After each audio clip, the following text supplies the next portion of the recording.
Coach, last week in Payton's plan, you mentioned T.O. and him possibly being a threat to the defense. And then you guys go over there and you shut him down, ending his 185-game reception streak.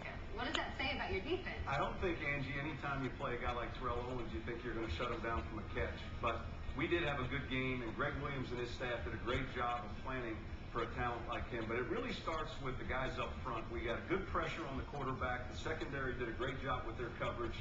And in the end, we did enough defensively to keep them a little bit at bay. Well, it's a new year and clearly a new team. 3 to go, and the defense is a force to be reckoned with. In Buffalo, Greg Williams' Army came armed with all the right weapons.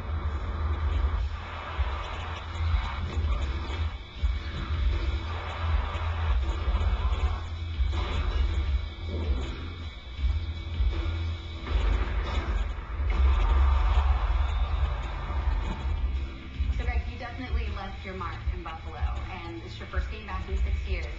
Did you find that there was even more pressure personally to come out ready to go?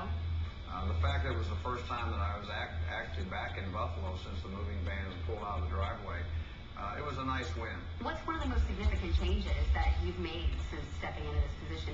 You know, I think it's really kind of underrated on how good of a foundation of defense that they had here already. It's a combination of him and the players buying into it. You know, we like everything that he's preaching.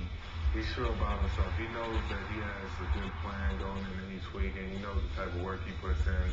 I'm going to be accountable to them. I'm going to work as hard as I can to give them the best game plan that we can, but then they got to go out and execute it. And I think the fun part of me is see them take ownership.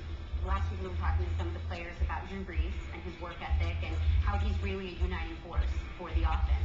Who do you think really stepped into those shoes? Who's the QB of the defense, I guess? Good leaders make the other people around them better. That's what Drew does. Jonathan Vilma does the same thing for us on defense. He plays at a high level himself, but then he gets the other guys around him to play at a very high level too. So it's been fun to see that in the practices between Jonathan and Drew. I'm around a good group of guys. You know, they want to get better, they want to play, they want to be aggressive, and they want to do well on defense. T.O. did not have a single catch in this week's game. What does that say about the team? I thought our guys took the challenge very well. I thought our two corners did very well against Lee Evans and Terrell. But anytime you get a guy that likes to talk as much as he does, our guys found out that he went to a party on Friday night. Our guys kind of took that personal a little bit. Well, what are some of the things that you're doing that's making people realize, hey, this really is a totally different defense? Really, football's football. And the things that we do get them to do is we get them to take ownership, and we get them to play harder than they've ever played before. And if they don't play as hard as they're supposed to play, why am I playing them? I'm not afraid to set anybody down. I'm not afraid to come over and stand by me. I don't care how much money they make.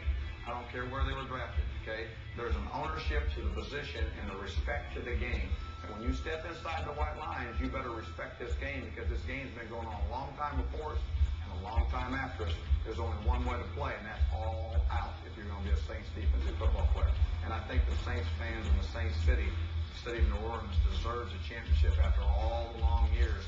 Those are what we're looking to do. Don't go anywhere. We've got lots more coming up on the Sean Payton Show.